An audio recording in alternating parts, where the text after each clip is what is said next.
تحته القائلون ولا يحصي نعماءه العادون ولا يعدي حقه المجتهدون الذي ليس لصفته حد محدود ولا نعت موجود ولا وقت معدود ولا أجل ممدود ترى الخلائق بقدرة المبين إنا أنزلناه قرآنا عربيا لعلكم تعقلون نحن نقص عليك أحسن القصص بما أوحينا إليك هذا القرآن وإن كنت من قبله لمن الغافلين إذ قال يوسف لأبيه يا أبت إني رأيت 11 كوكبا والشمس والقمر رأيتهم لي ساجدين قال يا بني لا تقصص رؤياك على إخوتك كيدا إن الشيطان للإنسان عدو مبين وكذلك يجتبيك ربك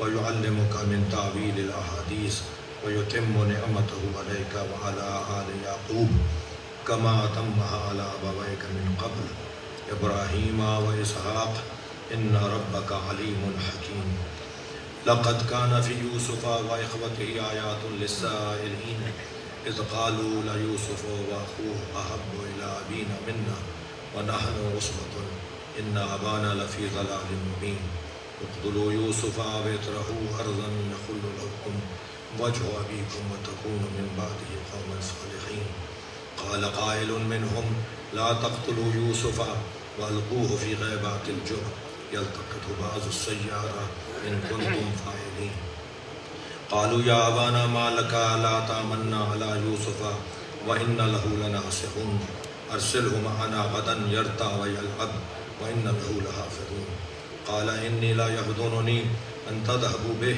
وأخاف أن يأكل الذئب وأنتم عنه غافلون قالوا لئن أكله الذئب ونحن عصبة إنا إذا لخاسرون فلما ذهبوا به وأجمعوا أن يجعلوه في غيبات الجب وأوحينا إليه لتنبئنهم بأمرهم هذا وهم لا يشعرون وجاءوا أباهم عشاء يبكون قالوا يا أبانا إنا ذهبنا نستبق وتركنا يوسف عند متاعنا فأكله الذئب وما أنت بمؤمن لنا ولو كنا صادقين وجاءوا على قميصه بدم قتل قال بل سولت لكم أنفسكم أمرا فصبر جميل والله المستعان على ما تصفون وجاءت سيارة فأرسلوا واردهم فأدلى دلوه قال يا بشرى هذا غلام وصروا بداءة والله عليم بما يعملون صلوات اللهم صل على محمد پروردگار اعظم کا احسان عظیم ہے کہ اس نے ایک مرتبہ پھر ہمیں بہار قرآن اور قرآن کے کھلنے اور کھلنے کے مہینے میں نفس لینے وقت گزارنے کا موقع عطا فرمایا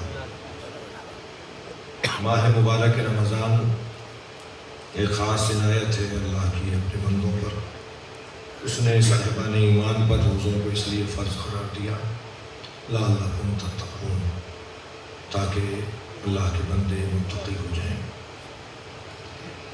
اس مہینے میں ایک خاص ماحول موسم خاص موقع ہمیں اللہ عطا کرتا ہے کہ ہم کچھ اپنی طرف توجہ دیں سارا مسئلہ ہی اپنی طرف توجہ دینے کا ہے من عرف نفسہ فقد عرف ربہ مولا علی فرما رہے ہیں کہ جس نے اپنے آپ کو پہچان لیا اس نے اپنے رب کو پہچان لیا اپنے آپ کو پہچاننے کے لیے جو سب سے زیادہ مفید جامع وسیع کتاب اللہ نے اپنے آخری نبی پر نازل کی وہ کتاب قرآن مجید ہے پھر قرآن مجید کے اندر اس نے جس موضوع پر آیات کو نازل کیا وہ موضوع ہے انسان یعنی یہ انسان کے موضوع پر لکھی گئی کتاب ہے اس کا اس بات پہ مقابلہ ہو رہا ہے کہ کون زیادہ بہتر انداز سے اپنے پیغام کو پہنچا پائے اپنے برنامے کو پہنچا پائے اپنے منصوبے کو پہنچا رہا ہے، اپنے خیال کو پہنچا رہا ہے۔ اور زیادہ کامیاب وہی رسانہ ہے، وہی میڈیا ہے، وہی چینل ہے، وہی طریقہ ہے کہ جو زیادہ اچھا پیغام پہنچا رہا ہو۔ قرآن مجید میں پروردگار عالم نے جو روش اپنائی ہے وہ آج اگر تھوڑی سی ہم توجہ کریں تو ہمارے پاس خود اپنی چیزیں بہت ساری ہیں۔ ان میں سے جو چیز جو اس وقت میں اپنے جس کے لیے میں نے اتنی لمبی تمہید باندھی وہ یہ کہ قرآن مجید میں جو قصص بیان ہوئے ہیں، واقعات بیان ہوئے ہیں، وہ مکمل ان پر آج کے جدید سانچوں میں اور ڈھانچے میں اور سانچے میں اور اس کے پیمانے میں اور اس کے جو ہے وہ اس کے چارچوب میں، فارسی کا لفظ بھی ہے کہ اس کے سانچوں میں اسے اتار کر اگر جدید طریقوں سے اسے ڈھال دیا جائے تو بہترین میڈیا کے لوگوں کے لیے مواد ہے۔ جدید میڈیا والوں کے لیے آج قرآن مجید سے ہی بہترین مواد ہے۔ وہ کیوں طرح طرح کے قصوں کے اوپر فلمیں بنا رہے ہیں؟ وہ کیوں نہیں اصحاب کہف کے اوپر؟ جب ہم ایک جدید انداز سے بیان کریں تو اللہ نے قرآن مجید میں جو واقعات کو نقل کیا ہے ان میں سب سے ایک سوال ذہن میں آ سکتا ہے نا کہ بھئی واقعات تو بہت سارے تھے، آپ سورہ یوسف پر ہی اتنے دن سے کیوں ٹھہرے ہوئے ہیں؟ اور ابھی تو میرے حساب سے کوئی 10 سال تک ہم سورہ یوسف پر ہی غور کریں گے۔ اگر لوگوں کو سورہ یوسف کے نام سے تھوڑی سی پیٹ بھرنے لگے گا تو ہم سورہ یوسف کا نام ہٹا دیں گے، تفسیر قرآن لکھ دیں گے، پھر جب آ جائیں گے تو پھر سورہ یوسف ہی سنیں گے۔ اسے ایک صلوات پڑھیں ذرا محمد۔ ہوتا ہے کہ وہ ایک نام بار بار کے ساتھ ساتھ کوئی بات ہو رہی ہوگی پچھلے سال والی، تو پچھلے سال والی بات نہیں ہوگی، ہم آگے بڑھیں گے۔ ہم 18ویں آیت تک پچھلے سال گئے تھے، اس سال ہم 19ویں آیت سے بات کو شروع کریں گے۔ آج مجھے آپ موقع دیں کہ میں تمہیدی بیان سے گزروں، مگر وہ بھی تمہیدی بیان پچھلے سالوں کا تکراری نہیں ہے، نئے پیغامات ہیں مگر مقدماتی گفتگو ہوگی۔ کیوں اللہ نے سورہ مبارکہ یوسف مثلا ہم نے کیوں تو اللہ نے کیونکہ اس واقعے کو احسن القصص قرار دیا ہے۔ اس واقعے کو احسن القصص، واقعات میں سب سے حسین واقعہ، اس لیے ایک تو یہ سبب تھا کہ ہم اس سورے کی تفسیر کے اوپر غور کریں۔ آپ ذرا محسوس بھی کر رہے ہوں گے کہ میرا گلا میرا ساتھ نہیں دے رہا ہے، مجھے انفیکشن ہے، چیسٹ انفیکشن ہے، دوا لے رہا ہوں، لیکن دعا فرمائیں کہ میں آپ کے سامنے حاضر ہوں۔ ایک صلوات اور ہدیہ کرتا ہوں۔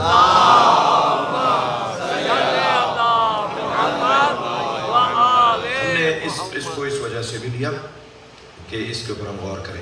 میں نے ابھی آپ کے سامنے بہت ہی روانی کے ساتھ کوشش کی کہ جلدی جلدی تمام تر قرأت کے اور لہن کے اور جو ہے وہ اصولوں کو مد نظر رکھے بغیر صرف سامنے کی تلاوت میں نے 19ویں آیت تک کی ہے۔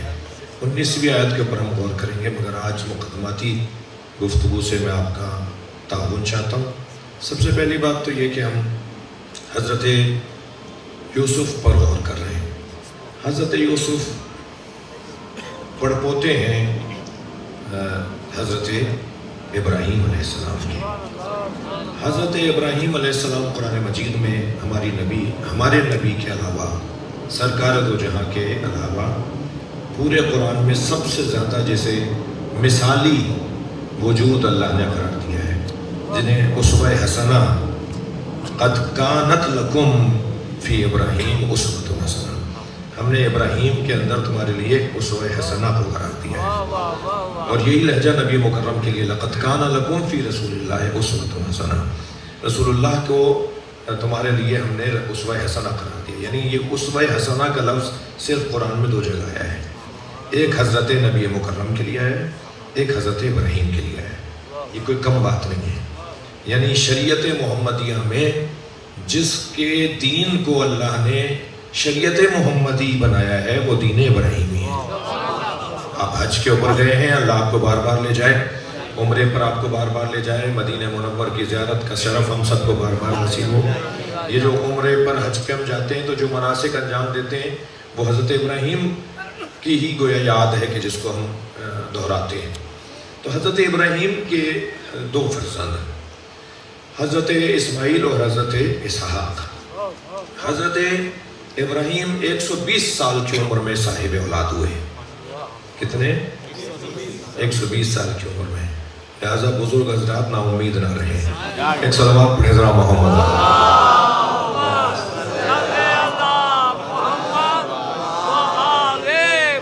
دیکھیے کتنی اچھی صلوات ہوئی ہے، آپ اس سے بڑھن فٹ کر۔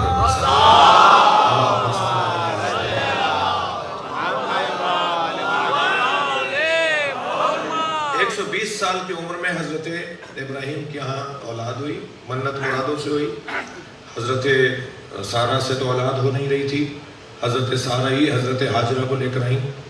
ایک عجیب واقعہ ہے کہ حضرت سارہ نے پسند کیا حضرت حاجرہ کو اپنے شوہر کے لیے دوسری زوجہ کے طور پر، مگر دوسرے دن سے ہی حضرت سارہ کا دل چھوٹا ہونے لگا۔ تو یہ جو احساسات اور نفسیات خواتین کے ہیں نا، وہ صرف آج کی خواتین کا مسئلہ نہیں ہے، وہ مسئلہ خواتین کا ہے۔ تو بہرحال حضرت اسماعیل دنیا میں تشریف لے کے آئے 120 سال کی عمر میں، اور ان کے کوئی 10 سال کے بعد حضرت اسحاق دنیا میں آئے 130 سال کی عمر میں۔ حضرت ابراہیم 170 سال کی عمر کے ہو کر دنیا سے گئے، یعنی حضرت ابراہیم کی عمر 170 سال کی ہوئی جب حضرت ابراہیم کی رحلت ہوئی۔ حضرت اسماعیل کے بعد حضرت اسحاق دنیا میں تشریف لے کر آئے۔ حضرت اسحاق کے 2 بیٹے ہیں، یعنی حضرت ابراہیم کے بیٹے اسحاق اور حضرت اسحاق کے پھر 2 بیٹے، عیس عین یہ صاد اور یعقوب۔ حضرت عیس اور حضرت یعقوب جڑواں بھائی ہیں۔ حضرت عیس کچھ دیر پہلے دنیا میں آئے اور بلا فاصلہ جو پیچھے آیا اسے یعقوب کہا گیا۔ یعقوب عقب کے خاندان کا لفظ ہے، جو پے در پے جو مسلسل کسی کے پیچھے آ رہا اسے یعقوب کہا جاتا ہے۔ تو یعقوب نام پڑا جڑواں بھائی ہونے کی وجہ سے، دوسرے بھائی ہونے کی بنیاد پر، عقب میں آنے کی بنیاد پر آپ کا نام یعقوب رہا، اور آپ کا لقب ہے اسرائیل۔ حضرت یعقوب کا نام ہے یعقوب اور لقب ہے اسرائیل۔ اسرائیل 2 لفظوں پر مشتمل ایک نام ہے، یعنی ترکیبی نام ہے، جیسے ہمارے ہاں ندیم عباس، جیسے ہمارے ہاں مثلا محمد علی، جیسے ہمارے شہنشاہ حسین، شہنشاہ علیحدہ نام ہے، حسین علیحدہ نام ہے، مگر ہمارے یہاں بر صغیر کے اندر بھی ترکیبی اور مسجد نام رکھے جاتے ہیں، مسجد کر دیے جاتے ہیں، ازدواجی نام ہوتے ہیں ہمارے یہاں۔ 2 ناموں کو ملا کر ایک نام ہمارے یہاں بھی رکھا جاتا ہے۔ عرب کے اندر یہ زیادہ رائج نہیں ہے، لیکن ہاں ہے، جیسے بالابک جو ہے وہ عربی ادب جاننے والے بیٹھے ہیں، میں ان کے لیے بھی عرض کر رہا ہوں، جیسے بالابک یہ 2 شہروں کو ملا کر ایک شہر کا نام رکھا گیا۔ اسی طرح اسرائیل 2 نام ہیں جو ایک نام کر دیا، اسرا اور ایل۔ ایل عبرانی زبان میں خدا کو کہتے ہیں، اللہ کو، اور اسرا یعنی عبد۔ اسرائیل عبداللہ، یعنی عربی میں وہ بنے گا عبداللہ، اور عبرانی زبان میں وہ بنا اسرائیل۔ بعض نے کہا، صلوات پڑھ لیں ذرا محمد۔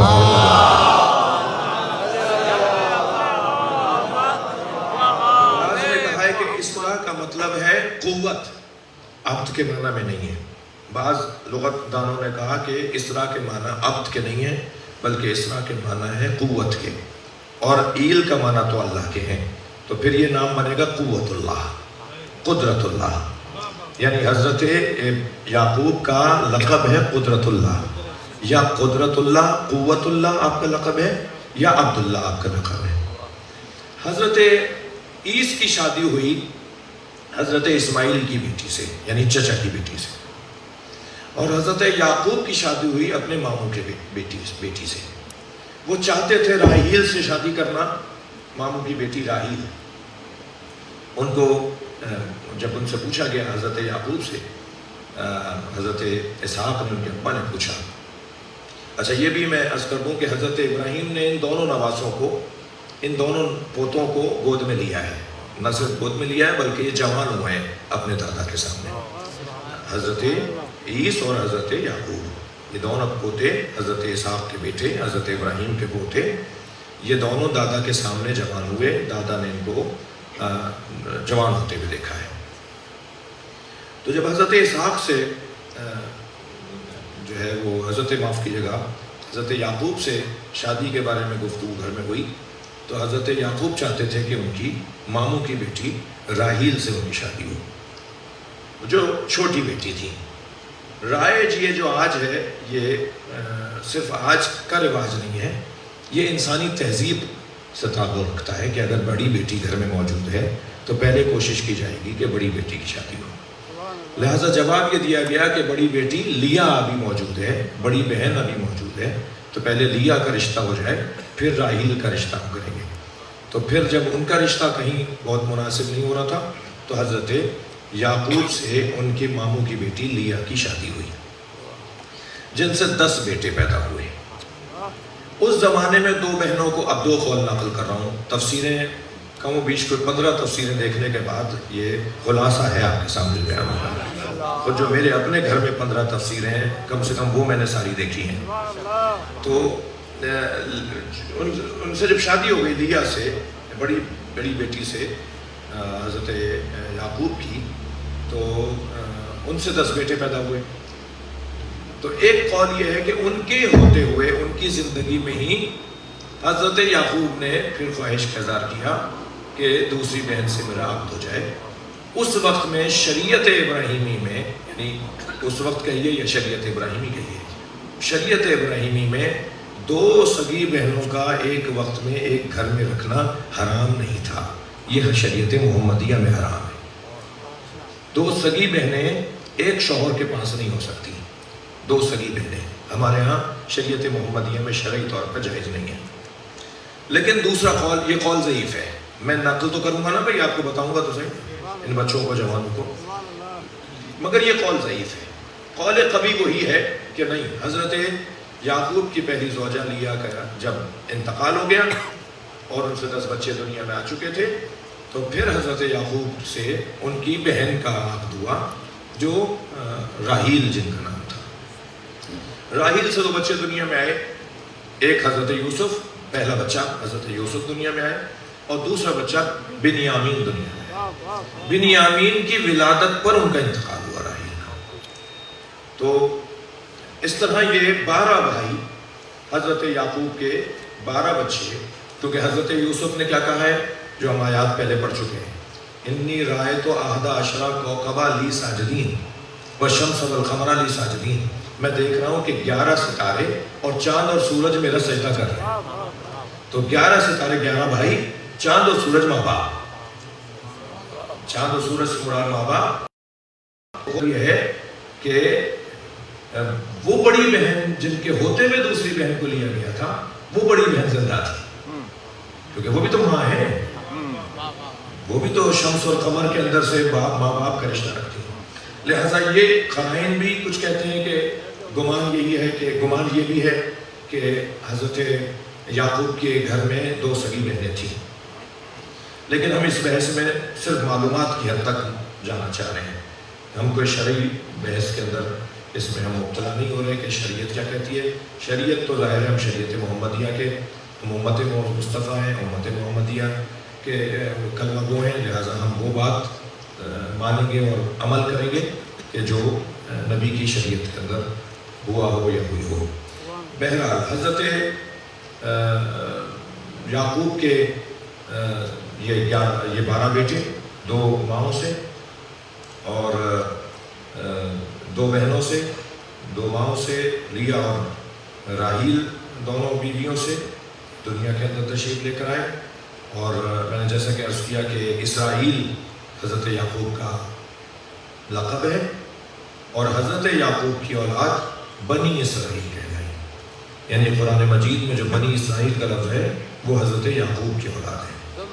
حضرت یعقوب کے بیٹوں سے جو نسل چلی اور آج تک وہ نسل ہے، یہ یہودی جتنے ہیں ان میں بڑی تعداد بنی اسرائیل سے تعلق رکھتی ہے۔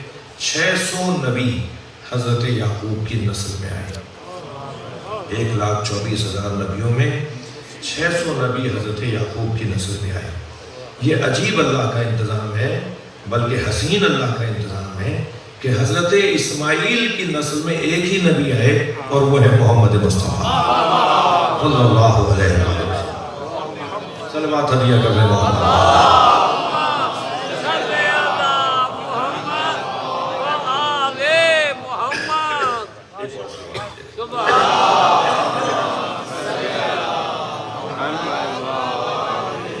ولی حیاتی اللہ جی سائی، نعرہ تکبیر، نعرہ رسالت، نعرہ حیدری، محمد وآل محمد صلوات۔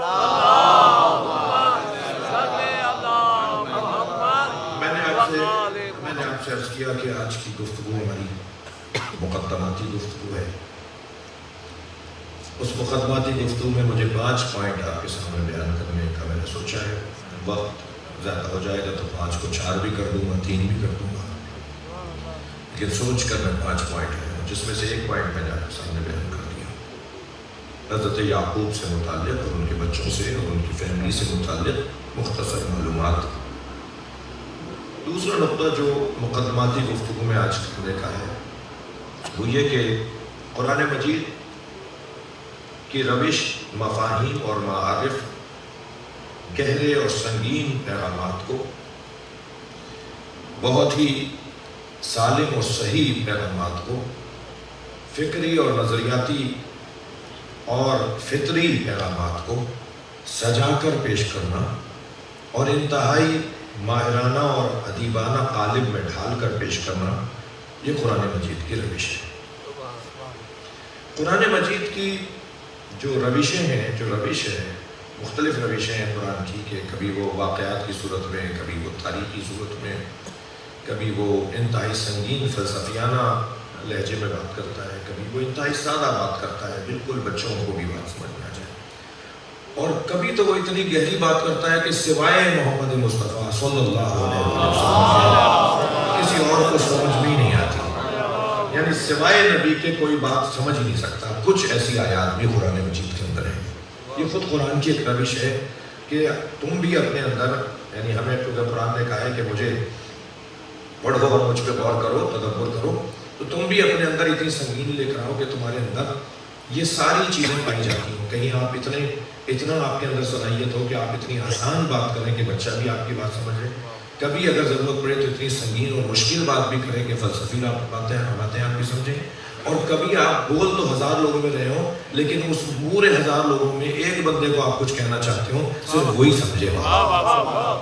یہ قرآن کی روشوں میں سے ایک روش ہے کہ صرف نبی سمجھتے ہیں، الف لام میم صرف نبی سمجھتے ہیں، الف لام را صرف نبی سمجھتے ہیں، کاف ہا یا عین صاد صرف نبی سمجھتے ہیں کہ اللہ کیا کہہ رہا ہے۔ تو یہ قرآن کی روش ہے۔ قرآن کی روشوں میں ایک روش جو ہے وہ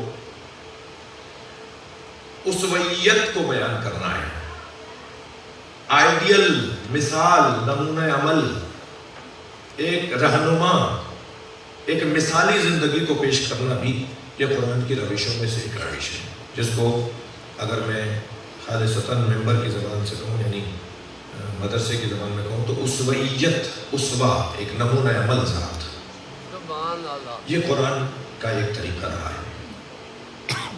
مثلاً فرمایا فَجَعَلْنَهُمْ سَلَفًا او مثلاً للآخرین، سورہ زخرف کے اندر ہم نے ان نبیوں کو، ہم نے ان سارے نبیوں کو تمہارے لیے اس لیے بیان کیا ہے تاکہ وہ تمہارے لیے ایک سنگ میل بنے، انہیں دیکھ دیکھ کر آگے بڑھو اور مثال قرار پائے۔ فَجَعَلْنَاهُمْ، ہم نے ان نبیوں کو قرار دیا ہے سلفاً او مثلاً، تمہارے لیے سنگ میل بنایا ہے اور مثال بنایا ہے۔ کیوں؟ کس کے لیے؟ للآخرین، آخری یعنی ہمارے لیے، آخری زمانے میں آنے والوں کے لیے۔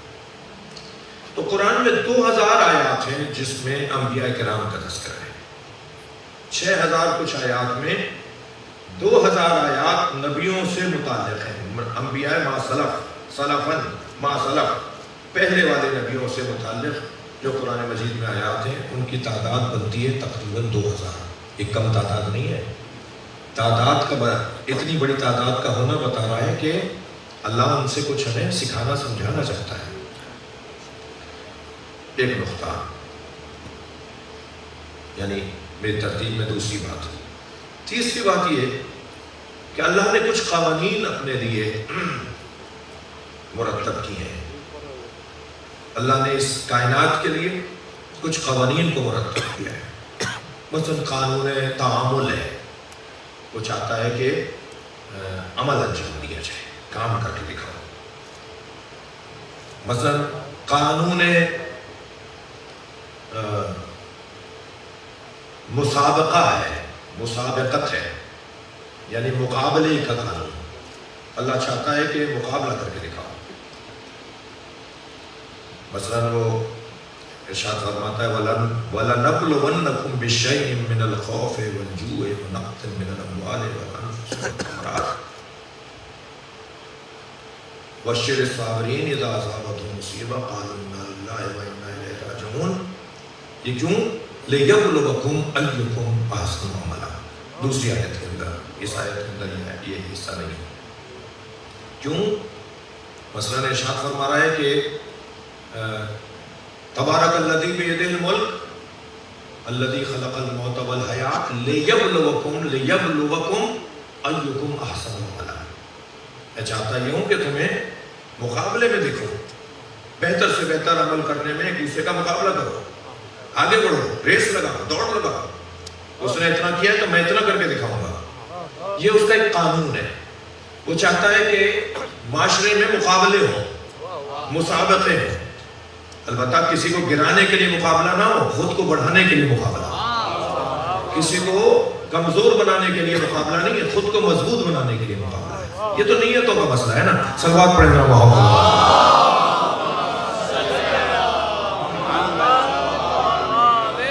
بڑی تعداد ہو گئی ہے، اس سے بلند صلوات ہو دیا.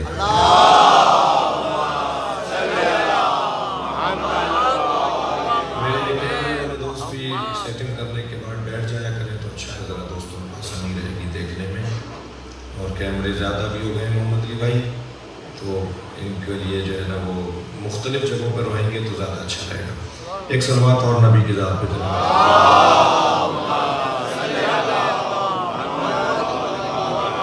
میں کر رہا تھا کہ یہ قوانین اللہ نے قانون تعاون، قانون تعامل، قانون مسابقت، یہ قوانین ہے اللہ نے جو مرتب کیے ہیں. اللہ ان قوانین پر معاشرے کو آگے بڑھانا چاہتا ہے.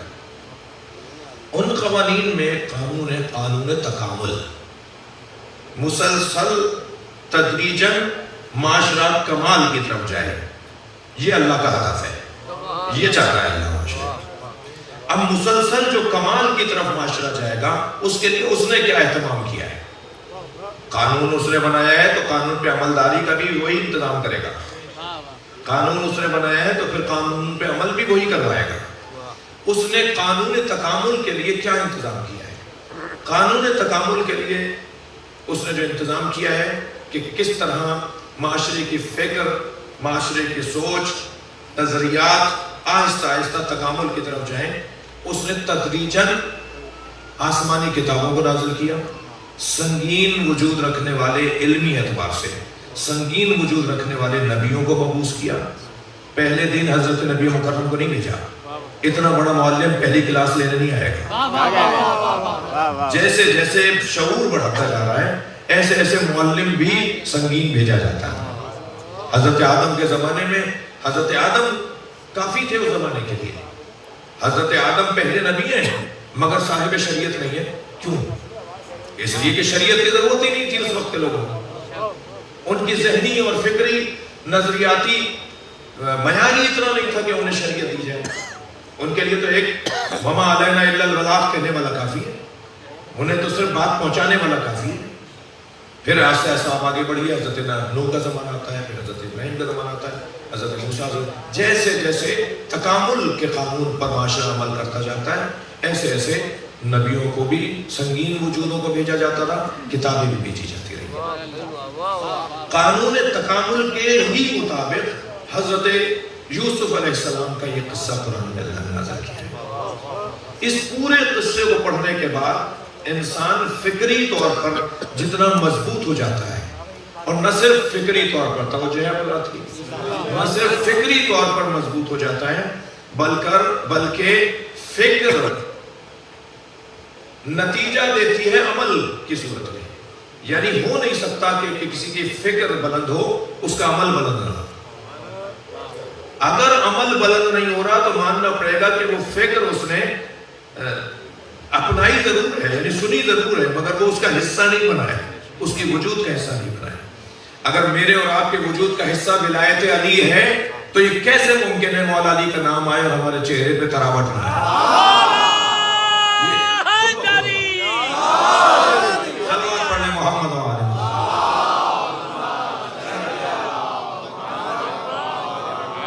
ممکن ہی نہیں ہے، یعنی جو فکر ہے وہ خود بخود عمل کی طرف ہمیں راغب کرتی ہے۔ تو حضرت یوسف کا واقعہ جب اول سے آخر تک پڑھ لیا جائے گا تو جو فکر ہمارے وجود کا حصہ بنے گی وہ ہمارے بہتر عمل اور بہتر زندگی کی طرف ہمیں خود بخود لے کر جائے گی۔ یہ تیسرا نقطہ۔ چوتھا نقطہ ہے شان نزول کے حساب سے کچھ ضروری پیغامات ہیں جو پچھلے سالوں میں مجھے میری توجہ نہیں ہوئی تھی کہ یہ بھی ایک نقطہ ہے، یہ بھی ایک بات ہے، میرا مطالعہ نہیں تھا، میرا مطالعہ میں چند باتیں اور آ گئی ہیں تو میں اس سال آپ کی خدمت میں پیش کروں۔ شان نزول کے حساب سے پہلا شان نزول اس سورے کا پہلا شان نزول یہ ہے کہ سورہ مبارکہ یوسف، آپ کی توجہ مجھے اور چاہیے ذرا، سورہ مبارکہ یوسف نبی مکرم کے دکھوں پر، دردوں پر، زخموں پر ایک مرہم ہے۔ سورہ مبارکہ یوسف نبی مکرم کے دردوں پر، دکھوں پر، زخموں پر ایک مرہم ہے۔ کیسے؟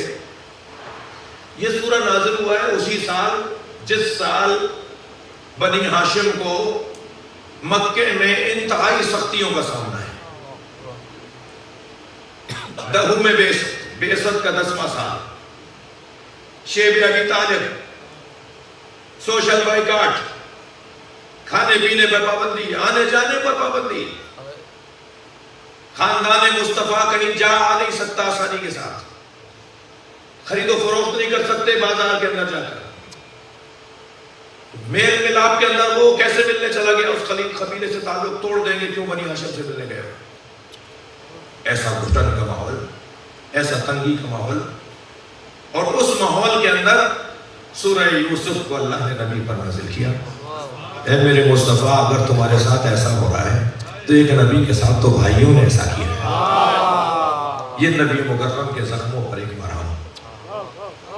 یہ وہی سال ہے جس سال نبی مکرم کے ساتھ یہ ظلم و زیادتی ہے اور سختیاں ہیں، اسی سال یہ سورہ نازل ہوتا ہے۔ دوسرا شان نزول اس کا سبب وہ یہ کہ یہ وہی سال ہے جس سال حضرت ابو طالب کی رحلت ہوئی ہے۔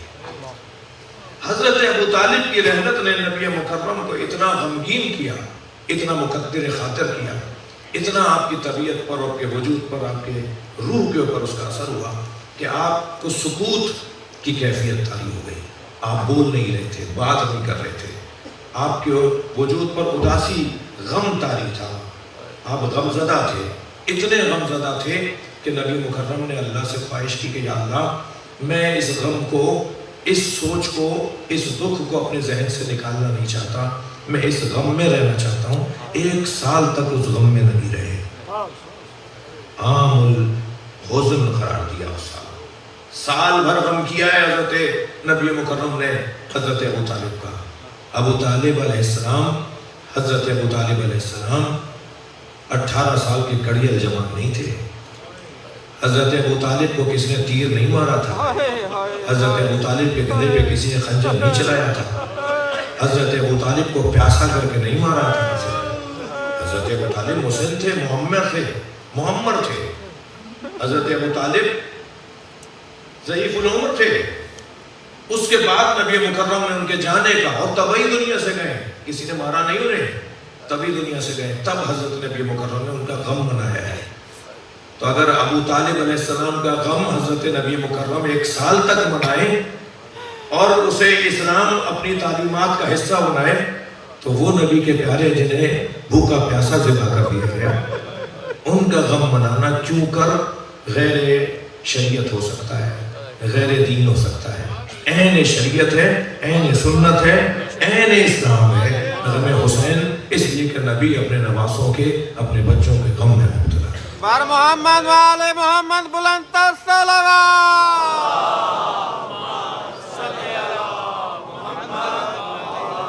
جس سال نبی مکرم حضرت ابو طالب کے فراق میں غمزدہ ہیں، اسی سال سورہ یوسف کو اللہ نازل کر رہا ہے، اور اس سورہ یوسف میں فراق یعقوب اور یوسف کو بیان کر رہا ہے، ان کے رونے کو بیان کر رہا ہے، جو پچھلی آیات میں ہم نے سنا پڑھا. حضرت یعقوب نے رو رو کے کیا ہوا؟ حضرت یعقوب وَبْيَضَّتْ عَيْنَاهُ وَهُوَ كَظِيمٌ فَهُوَ كَظِيمٌ. حضرت یوسف حضرت یعقوب اتنا روئے کہ آپ کی رو رو کر آنکھیں سفید ہو گئی، یعنی آنکھوں کا نور چلا گیا، آپ کو نظر نہیں آتا تھا. اور اس کے بعد بھی اللہ نے کہا اتنا رونے والا فَهُوَ كَظِيمٌ، وہ صابر ہے. یعنی اللہ نے حضرت یعقوب کے کثرت گریے کے فوراً بعد کہا ہے کہ یعقوب صابر ہے. یعنی رونے کا صبر سے کوئی تعلق نہیں ہے. کوئی ضروری نہیں ہے کہ جو رو رہا ہو وہ بے صبر ہو. یعنی عین کثرت گریہ اور صبر بھی ممکن ہے. یہ حضرت یعقوب کا حضرت یوسف سے فراق اور اس میں اتنا ان کا گریہ کرنا، یہ کیفیت ہے. ادھر نبی مکرم پر حضرت ابو طالب کا غم طاری ہے. سورہ مبارکہ یوسف کو اللہ نے نازل کر کے فراق یعقوب اور یوسف کو فراق ابو طالب اور محمد میں بدل دیا کہ اے میرے مصطفیٰ اس واقعے کو بھی سنو تاکہ تمہارا یہ فراق تم پر شاق نہ رہے، تمہارا یہ جانا تم پہ شاق نہ رہے. مجھے کوثر نیازی صاحب کے دو مصرے یاد آ رہے ہیں جو انہوں نے حضرت آیت اللہ روح اللہ علی امام الخمینی کی رحلت پر تہران میں ان کے مرکز پر جو سیمینار میں جا کر دو مصرے پڑھے تھے. پورا کلام تھا، اس میں دو بڑے مصرے بڑے مشہور ہیں اور وہ یہاں جڑتے بھی ہیں. وہ کہتے ہیں کہ درد ماں در ہجر رہبر کم تر از یعقوب نیست. درد ماں در ہجر رہبر کم تر از یعقوب نیست. او پسر گم کر دے بود ماں پدر گم کر دے. حضرت یعقوب نے پسر گم کیا تھا تو اتنا روئے، ہم نے اپنا باپ گم کیا ہے، ہمارا باپ گم ہو گیا ہم سے، لہذا ہمارا خیر. یہ کوثر نیازی صاحب کا یہاں حضرت ابو طالب علیہ السلام کو نبی کو حضرت ابو طالب کا کھونا یہ پدر سے جدائی ہے. ادھر یعقوب علیہ السلام کا حضرت یوسف کو کھونا، ان سے جدائی، یہ پسر کی جدائی ہے. لہذا ایک شان نزول اس سورے کا نبی مکرم کو پرسا دینا ہے. یعنی میں اپنی علاقائی زبان میں کہہ رہا ہوں کہ یہ سورہ نبی مکرم کو حضرت ابو طالب کی رحلت پہ پرسا ہے. صلوات پڑھنا محمد.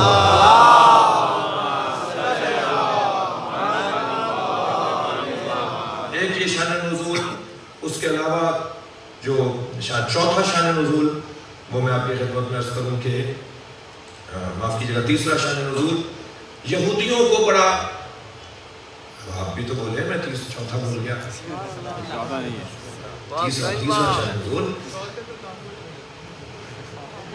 تیسرا شان نزول یہ ہے کہ یہودیوں کو بہت زیادہ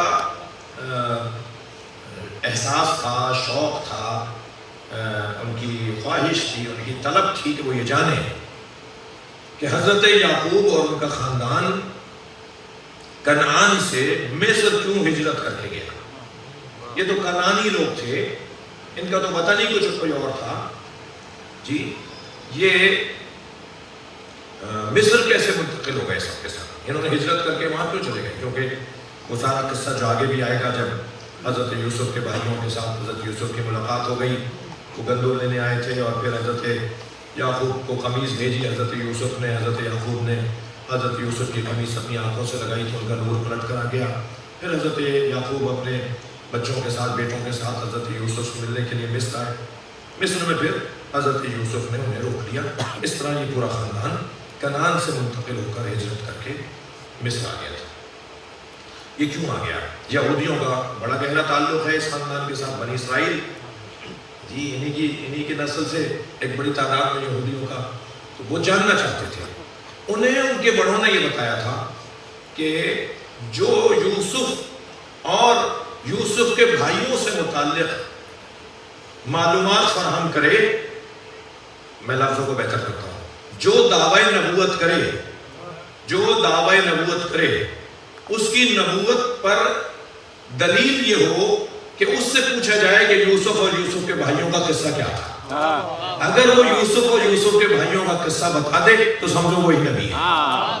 جب سرکار دو جہاں نے اعلان نبوت کیا تو یہ مکے کے یہودی آ گئے، انہوں نے کہا جی اگر آپ نبی ہیں تو بتائیے کہ یوسف اور یوسف کے بھائیوں کے ساتھ کیا ہوا، جسے قرآن نے اسی سورے میں لَقَدْ كَانَ فِي يُوسُفَ وَإِخْوَتِهِ آیَاتٌ لِلسَّائِلِينَ کہہ کر آیت کو نازل کیا ہے کہ یوسف اور یوسف کے بھائیوں کے بارے میں پوچھنے والوں کے لیے، یہودیوں کے لیے، سوال کرنے والوں کے لیے آیات ہیں، نشانیاں ہیں۔ جب انہوں نے آگے کہا کہ اگر آپ نبی ہیں تو بتائیے حضرت یوسف کے ساتھ کیا ہوا، ان کے بھائیوں کے ساتھ کیا ہوا، وہ کنعان سے مصر کیوں ہجرت کر کے چلے گئے پورا خاندان، نبی مکرم پہ یہ سورہ نازل ہو گیا۔ وہ تو سمجھ رہے تھے دو چار باتیں بتائیں گے، حضرت نے تو اتنی جزوی باتیں بتا دی کہ کنویں میں جب پھینکا تو کیا ہوا اور کون سی ڈوری ڈالی گئی اور کون سا رسی ڈالی گئی اور ڈول کیسا تھا، اتنی جزوی باتیں نبی مکرم نے بتا دی۔ 111 آیتیں نازل ہو گئی، اس پر بہت بڑی تعداد میں یہودی مسلمان ہوئے۔ یعنی یہ سورہ نبی کی نبوت پر دلیل بھی ہے۔ صلوات پڑھیں محمد وآلہ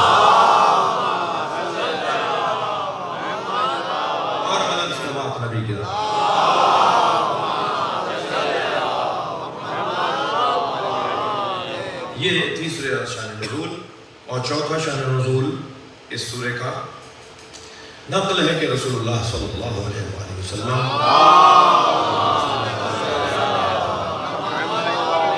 3 سالہ امام حسین کو اور 4 سالہ امام حسن کو دونوں زانوؤں پر بٹھائے تھے، اور کبھی امام حسن کے چہرے کا بوسہ دے رہے تھے رخسار کا، کبھی امام حسین کے چہرے کا رخسار کا بوسہ دے رہے تھے، کبھی انہیں ایک سینے سے لگا رہے تھے، کبھی انہیں پیار کر رہے تھے، اور کبھی لبوں کا بوسہ لے رہے تھے، کبھی آنکھوں کا بوسہ لے رہے تھے۔ ایک خاص کیفیت تھی اس دن،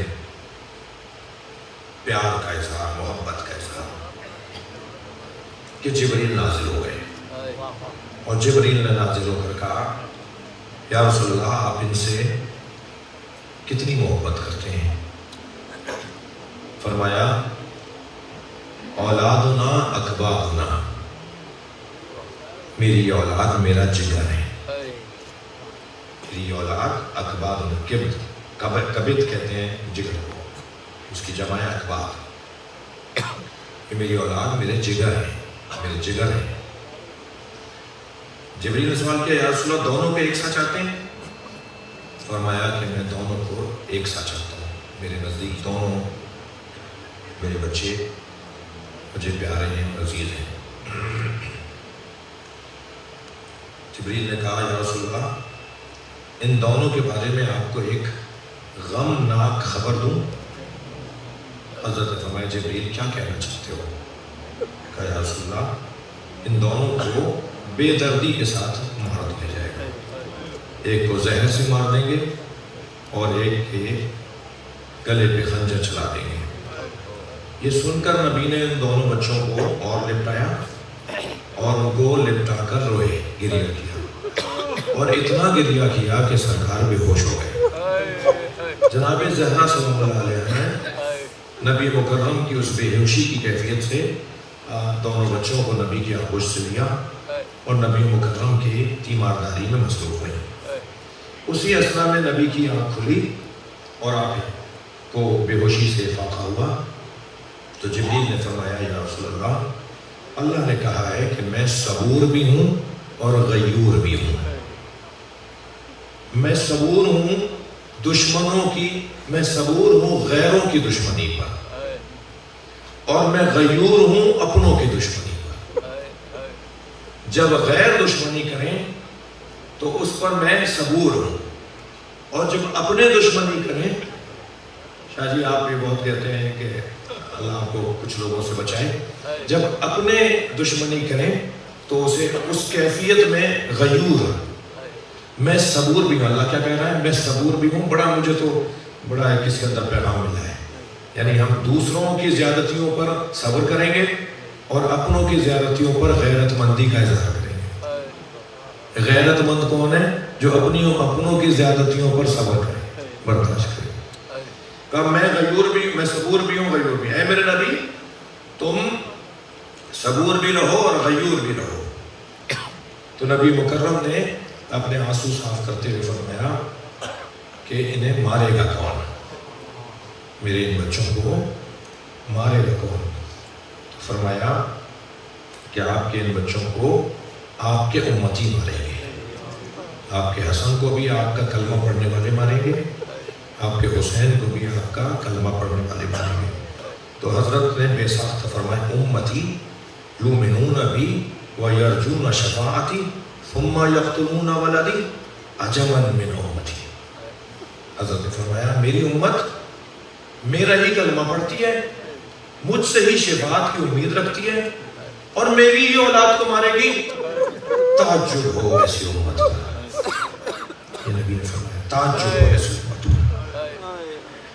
اس وقت جبریل نے کہا یا رسول اللہ نے آپ کے لیے ایک سورہ آپ پر نازل کرنا چاہتا ہے، یہ میں آپ کی خدمت میں سورہ لے کر آیا ہوں۔ یہ سورہ یوسف اس پورے واقعے کے بعد نازل ہوا کہ اے مصطفیٰ تمہارے بچوں کے ساتھ ہی ہوگا، ایک نبی اور بھی گزرا ہے جس کے ساتھ اس کے بھائیوں نے ایسا کیا ہے۔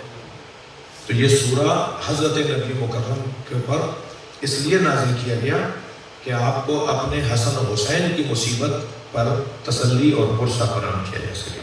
آخری نقطہ، مجھے وقت بہت تیزی سے گزرنے کا خوف بھی ہے، اس سورے کو ولایت الہیہ کا ایک کھلا اعلان تصور کیا جائے تو درست ہوگا۔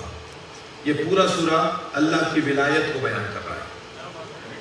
اللہ کی ولایت کا مطلب یہ ہے کہ اگر کوئی بندہ مسلسل اللہ کی اطاعت میں زندگی گزارے تو پھر اللہ کہتا ہے میں تیرا ہوں، تو اکیلا نہیں ہے، میں تیرے ساتھ ہوں، میں تیری مدد کے لیے موجود ہوں۔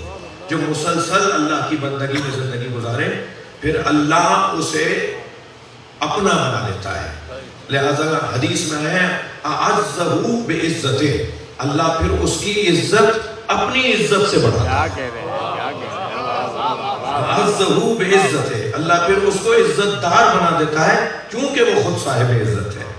اور واللہ غالب علی امرہ، سورہ یوسف کی 21ویں آیت میں ہم کہیں گے کہ اللہ پھر اس کے اوپر اپنی ولایت اور نظارت کو لے آتا ہے، اور پھر حضرت یوسف والا منظر بنتا ہے کہ یہ ساری پریشانیاں اٹھانے کے بعد جو عزت اللہ نے حضرت یوسف کو عطا کی وہ اللہ کی ولایت کا ایک شاہکار ہے اور اس کی ولایت کا اظہار ہے۔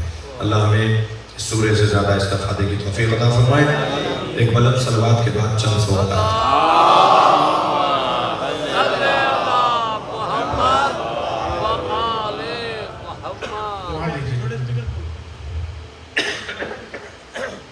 جو مومنین سوال قائم کرنا چاہیں آج کی اس تقریر سے، اور گزشتہ جو تقریر جو تفسیر بیان کی ہے گزشتہ سالوں میں، اس حوالے سے بھی اگر کوئی سوال ذہن میں ہے تو اس حوالے سے کوئی سوال قائم کرنا چاہیں تو ضرور۔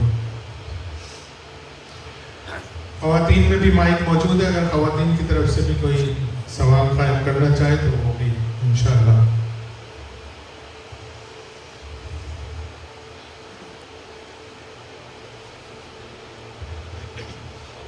بعض احباب سے گزارش ہے کہ وہ چاہے دکھاوے کہیں سوال صحیح مگر کر لیا کریں تاکہ بات شروع ہو جائے۔ یہ یہاں دیجیے گا لوگوں کو ہمت دینے کے لیے سوال کرنا پڑے گا۔ شاہ جی، شاہ صاحب، عالم شاہ جی۔ محمد و آل محمد اللہم صلی علی محمد و آل محمد۔ السلام علیکم، پروردگار آپ کو تمام دشمنوں کے شر سے محفوظ رکھے، بہت آپ کے لیے دعائیں۔ تو میری گزارش یہ ہے کہ یہ درس قرآن کے ساتھ اگر 2 منٹ 5 منٹ کا مسائل بھی پڑھ دیا کریں تو فرش ازا پہ آنے کا ایک ثواب کا لوگوں کا درجات بلند ہو جائیں گے۔ تو میری گزارش ہے کہ آپ 10 دن میں آخری 2-4 منٹ جو ہیں وہ مسائل محمد والے محمد بعد مسائل مولا حسین آپ بیان کریں گے تو یہ محفل دوران ہو جائے گی۔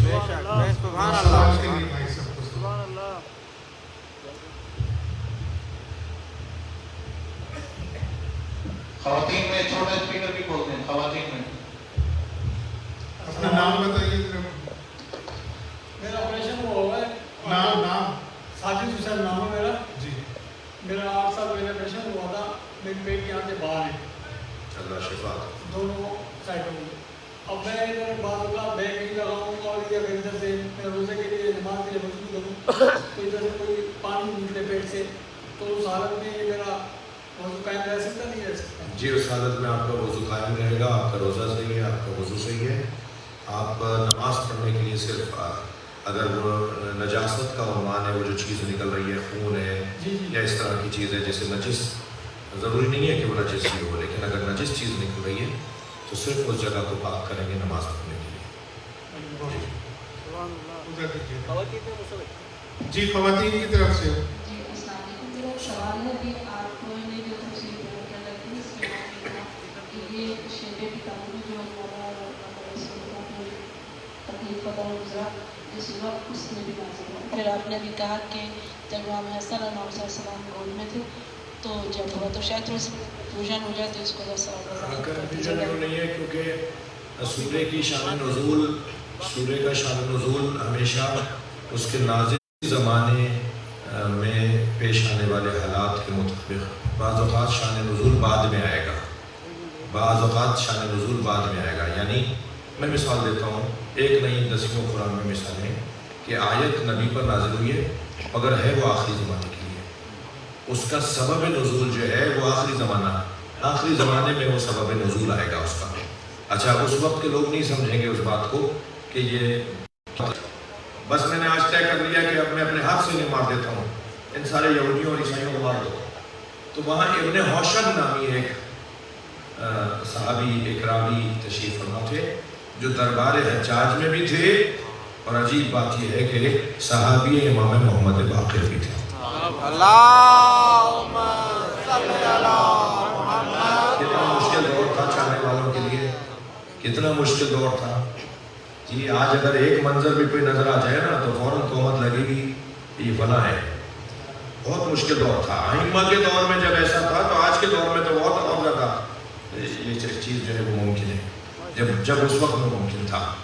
میں دفاع نہیں کر رہا غلط باتوں کی، مگر میرا اشارہ جو ہے وہ بات آپ نے محسوس کر لی ہوگی کہ وہ صحابی امام باقر کے اور بیٹھے ہیں حجاج کے دربار میں، تو انہوں نے کہا، ابن حوشب نے کہا کہ نہیں امیر، یہ فیصلہ، یہ حکم جاری نہیں کرے کہ سارے یہودیوں اور عیسائیوں کو مار دیا جائے، اس لیے کہ یہ آیت تو آخری زمانے کے لیے نازل ہوئی ہے، ابھی تو اس کا شان نزول ہی نہیں آیا۔ تو اس نے کہا کہ کیا مطلب؟ اس نے آخری زمانے میں جب حضرت مہدی ظہور فرمائیں گے اور حضرت عیسیٰ ان کے پیچھے نماز پڑھیں گے تو کوئی یہودی اور عیسائی نہیں ہوگا جو مومن نہ ہوگا۔ کیا کہہ رہے ہیں؟ واہ واہ واہ واہ واہ واہ۔ صلوات پڑھنے کا محمد۔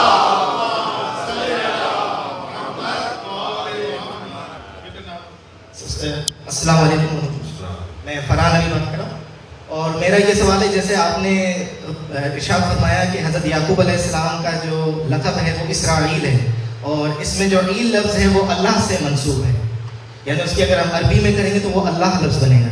تو اگر ہم ایسے جیسے ابھی آج کل فلسطین اور اسرائیل کے مسئلے چل رہے ہیں، اگر ہم یہ جملہ کہہ لیں کہ اسرائیلیوں پہ لعنت یا اس طرح کی، تو یہ کیا لغت کے حساب سے یہ اللہ تعالیٰ پہ تو کوئی بات نہیں آ رہی؟ دیکھیے، ہمیں اسرائیلیوں پر، اسرائیل پر معاذ اللہ کوئی لعنت ہے۔ مسلمانوں کو تو مجھے معاف کیجیے گا، ان کی کتابوں میں کتے سے تشبیہ دی گئی ہے، مسلمانوں کو وہ کتے سے تشبیہ دیتے ہیں اپنی فقہی کتابوں میں، ان کی جو شرعی کتابیں ہیں، شرعی مسئلوں کی کتابیں ہیں، وہ کہتے ہیں کہ اگر کتا منہ ڈال دے پانی میں تو وہ پانی پھر پاک ہو سکتا ہے، مسلمان اس میں ڈال دے تو پانی پاک ہی نہیں ہو سکتا، پانی کو پھینکنا پڑے گا، اسے استعمال ہی نہیں کیا جا سکتا۔ تو یہ ہم سے، یعنی مسلمانوں سے جو نفرت کرتے ہیں اور اس حد تک نفرت کرتے ہیں، وہ صہیونی یہودی ہیں، ہر بنی اسرائیلی ہیں۔ جی، لغوی طور پہ معلوم کرنا چاہیں کہ اسرائیل کا جو مطلب بنتا ہے عبداللہ یا وہ، اس قسم کا جو نعرہ لگتا ہے کہ نہیں لگنا چاہیے، کون لگاتا ہے؟ اسرائیل کی نابودی تک نہیں، اسرائیل اگر ذہن میں ہمارے پہلے سے بیٹھا ہوا ہے کہ جو ہے وہ صہیونی یہودی ہے تو ٹھیک ہے، ہماری مراد یہ ہے ہی نہیں، یہ تو عربی زبان کا لفظ بھی نہیں ہے، بولنے والوں کو یہ پتہ بھی نہیں ہے کہ کیا بول رہا ہے۔ جی، السلام علیکم یا علی مدد قبلہ. میرا سوال میں سید غلام مرتضیٰ شاہ کاظمی. میرا سوال یہ ہے کہ اسی دور خلافت میں حضرت سلمان فارسی جو ہے وہ گورنر بنے تھے مدائن کے, تو اس کی کیا وجہ ہے؟ امیر المومنین علی بن ابی طالب علیہ السلام سے پوچھ کر بنے تھے, جیسے حضرت علی بن یقین امام حسین اعظم سے پوچھ کر بنے تھے وزیر اعظم. تو ائمہ اہل بیت نے جن کو خاص اجازت دی اور وہ بعض حکومتوں کا حصہ بنے, وہ ائمہ کی اجازت سے بنے. اگر ائمہ کی اجازت جو اس وقت میں جن شرائط کے ساتھ تھی, جن شرائط کے تحت تھی, ان شرائط پر آج کے وزراء بھی اہل بیت کے چاہنے والے پورے اتریں تو وہ بھی ظالم نظام میں وزیر بن سکتے ہیں. جی السلام علیکم مولانا صاحب. وعلیکم السلام.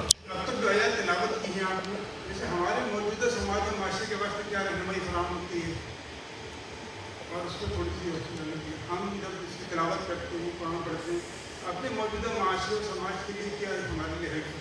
قرآن تدبر کا حکم دیتا ہے. افلا یتدبرون القرآن ام علی قلوب اقفالها, مثلاً اس طرح کی اور آیات. قرآن تدبر کا حکم دیتا ہے. صرف تلاوت کر لینا یقیناً ثواب ہے, اللہ کا کلام ہے اور مسلمان کو قرآن پڑھنا آنا چاہیے, لیکن منزل یہ نہیں ہے. منزل اس کے بعد والی ہے اور وہ ہے تدبر فی القرآن. تدبر کی محفل ہے وہ مجلس ہے. جی خواتین میں سے کوئی سوال اگر اللہم صلی علی محمد. تو کہ جو ماں چون دے سوال کیا سائیں کے ہاں ماں چکا سائیں جو سائیں بابا نماز کے بارے میں اساں ہاتھ کھولے پڑھوں تھا, سنی بدھی پڑھن تھا. اساں نہ چوں تو اساں حق تے ہوں جو امام ہن تھا پڑھن, نبی ہن تو پڑھے. انہوں چودہ قرآن میں کا آیت تھا یہ حد بدھی چھوٹا پڑھن ہن جی آیت دکھانا ساکے قرآن میں. چھوٹا حد کھولی پڑھن اصل تے دلیل نہ ہو دیا, دلیل ہو دیا غیر اصل تے. جگہ میں سندھی میں شروع ہو گیا. بات صحیح ہے, وہ تو اصل ہے ہاتھ کھولنا, تو دلیل مانگو وہ بندے ہونے پہ. صحیح ہے جی صحیح ہے نہیں مستقلی تھی. بسم اللہ سائیں بسم اللہ پر آیت اساں کا بھی تکانے نا اساں کا بھی. جی انہوں نے سوال کیا کہ ہاتھ باندھنے, ہاتھ کھولنے پہ قرآن میں کیا دلیل ہے. تو میں نے کہا ہاتھ باندھنے میں قرآن میں جو آیت ہے نا اس کے برابر والی آیت کھولنے کا.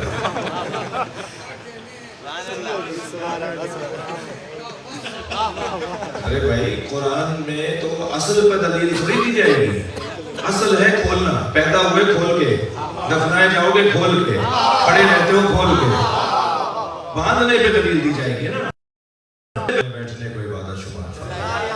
اس محفل, اس مجلس, ان دروس کے انتظام کرنے والے ہمارے دوست میں ساتھیوں, رضوی برادران, موسیٰ برادران, نوازی برادران کی توفیقات میں اضافہ فرمائے. پروردگارہ جتنے بھی حاضرین, میری بہنیں, بھائی, عزیز بزرگ تشریف فرمائے ہیں, ان سب کی توفیقات خیر میں اضافہ فرمائے. تمام بیماروں کو شفا عطا فرمائے, مریضوں کو شفا عطا فرمائے, مسافروں کو منزل عطا فرمائے, پاکستان کے معاملات کو بہتری عطا فرمائے, فلسطین کے مسلمانوں کی غیب سے مدد فرمائے, ہمیں ان کے ساتھ تعاون مدد کرنے کی توفیق عطا فرمائے, امام زمانہ کی ظہور میں تاجیل فرمائے. دعاؤں کی قبولیت کے لیے, مرحومین کی مغفرت کے لیے میں گزارش کروں گا ایک سورہ فاتحہ. مولانا سید محمد النقوی, کل ان کی تیسری برسی یعنی 2 رمضان کو ان کی رحلت ہوئی اور آج ان کی زوجہ کا 20واں تھا. میرے والد عابد حسین عاطف الوری کی 6 گزری ہے. میری اہلیہ صالحہ نقوی, نوازش بھائی, محمد علی بھائی, والدہ سیدہ ملیکہ خاتون, ان کے والد سید جعفر علی رضوی, بھتیجی سیدہ زہرا فاطمہ, ماموں سید نجم الحسن, سید نجم الاسلام, ان کی نانی سیدہ ام فروا رضوی, سیدہ زمرد النساء سید بشیر حسین رضوی. کل انتقال ہوا ہے تائی کا, تحسین زہرا کی تائی ساس کا, تحسین زہرا بنت نیر حسین. آپ سب کے مرحومین کے لیے سورہ فاتحہ. پڑوسیوں کے مرحومین کو، اس گلی والوں کے مرحومین کو خاص طور پر شامل کیا۔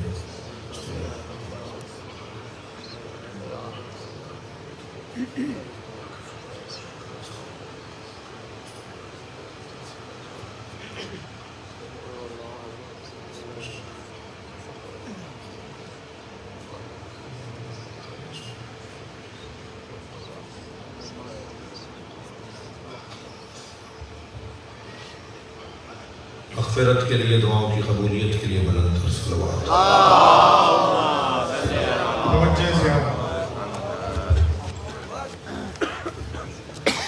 السلام علیکم یا ابا عبداللہ، السلام علیکم یا ابن رسول اللہ، السلام علیکم وعلا جدک و ابیک، السلام علیکم وعلا امک و اختک و اخیک، السلام علیکم وعلا الائمة من بنیک، السلام علیکم وعلا دمت الساکبہ، السلام علیکم یا مصیبت الراتبہ، السلام علیکم ورحمۃ اللہ وبرکاتہ، السلام علیکم یا غریب الغرباء، السلام علیکم یا معین الضعفاء والفقراء، السلام علیکم یا شمس الشموس، السلام علیکم یا انیس النفوس، السلام علیکم ایھا المدفون بارض طوس، السلام علیکم یا سلطان العرب والعجم، السلام علیکم یا ابو الحسن یا علی ابن موسی رضا الرازی والقطر والقضاء ورحمۃ اللہ وبرکاتہ، السلام علیکم یا سیدی یا مولائی یا آقائی،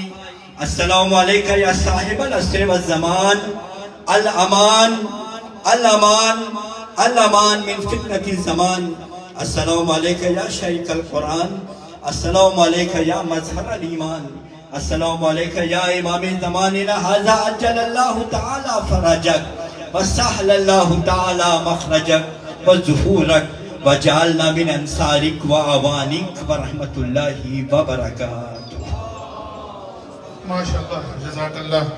مومنین کرام، کل اس سلسلے کی دوسری مجلس ٹھیک 8:30 بجے شروع ہو جائے گی۔ مکتبہ جمران کے حافظ میر حیدر کل چوتھے سپارے کی تلاوت فرمائیں گے۔ دربار امام رضا علیہ السلام کی طرح اجتماعی مومنین جو ہے تلاوت کلام پاک فرمائیں گے۔ کل چوتھے سپارے کی اجتماعی تلاوت کلام پاک ٹھیک 8:30 بجے شروع ہو جائے گی۔ حافظ میر حیدر کل انشاءاللہ تلاوت فرمائیں گے اور تمام مومنین ان کے ساتھ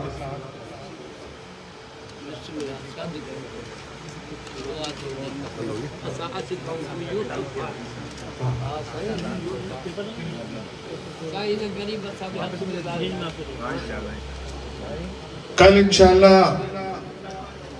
علی اظہار دی گئی ردیف قرآن کا اور کلام پیش کریں گے۔